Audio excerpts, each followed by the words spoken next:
Okay, so we have talked about the 7 key leadership energy centers today. But in my opinion, the fastest way to have impact and influence as a leader is to turn on and turn up your relationship energy. Because this energy will instantly, and I mean instantly, create more trust. It will create more engagement with your team. It'll reduce their stress, and they'll just like you more, right? You just want your team to like you and respect you and open up their minds to the ideas that you're trying to move the company forward with, right?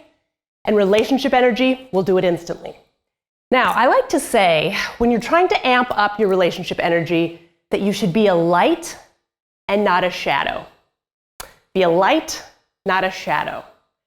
But how do you do that in today's world when, oh my gosh, we're so stressed, we're burnt out, we're trying to work from home, we're dealing with kids that are going through distance learning, all the things that are inside of us need to be pushed down in order so we can turn on our light for others. And it's hard to do that sometimes. But let me give you an example of a master class in being a light and not a shadow. So I already told you my story earlier about being widowed 14 years ago. I had a new baby, I was in a VP level leadership role, working in corporate America. And just a couple weeks after my husband died, I went back to work because I needed an anchor, like something that was steady, something that I knew what to expect to kind of escape the grief just for a little while. But little did I know that going back to work would actually amplify that grief in a whole different way. So at the time, I was managing the biggest retail account for my market research company that was based in New York. And I was in Minneapolis, and I would work on site at the retailer a couple days a week. And so I had a cube on this giant floor at this retailer that had hundreds of people on the floor. And I would sit in my cube, I got back to work, and I was like, yes, and I would sit there at my computer. And the first day, no one talked to me. I would see people come toward me out of the corner of my eye.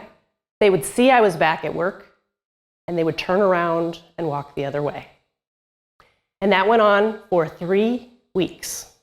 I would see people in the elevator, and they'd look at their phone. I'd meet someone in the hallway, they would turn to go in the bathroom. And I knew they just felt awkward. They didn't know what to say to me after my husband dying at the age of 31. They didn't know how to attack it or help me be better. So I understood, but at the same time, I felt like crap every day, personally and at work. Until one day, I sat there at my computer, just expecting to be alone all day, doing my work, and out of the corner of my eye, I saw Todd Williams. Todd Williams is a giant, big, handsome guy. You can't miss him. So I saw him, and I hadn't seen him yet since I came back to work. And I saw him coming, and I thought, God, not Todd too, please, no, no. I turned, we made eye contact. He smiled, and he bounded up behind me, and he came into my cube, and he gave me a hug, one of those hugs from behind. And he said, damn it, KB. He called me KB. Damn it, KB, this just sucks. And he said the F word, just effing sucks. And that moment, even though I knew it was hard for him and it was awkward for me, he was my light in a big, huge shadow that I was in. And Todd Williams is the master class. He's the master class of how to be a light and not a shadow. You push through the awkward. You find a way to make that connection with people. And I tell you, it's been, 14 years since that happened. And he's still a light in my life. I think of him all the time because he's that guy. He's that person that broke through that darkness for me and made me not want to quit my job, made me want to keep going back to work. So how can you be that light, that master class? Here's what we're going to do. We're going to be a light for someone right now. Because how many times do you have the best of intentions? You know someone's going through a hard time. You know that you should call them, but you're busy, they're busy. Oh, you'll call them in the car, you'll talk to them next time you see them, and then you never talk to them at all.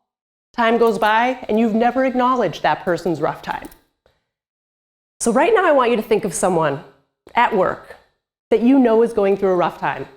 And there's a lot of that going on right now in the world, right? So think of that person.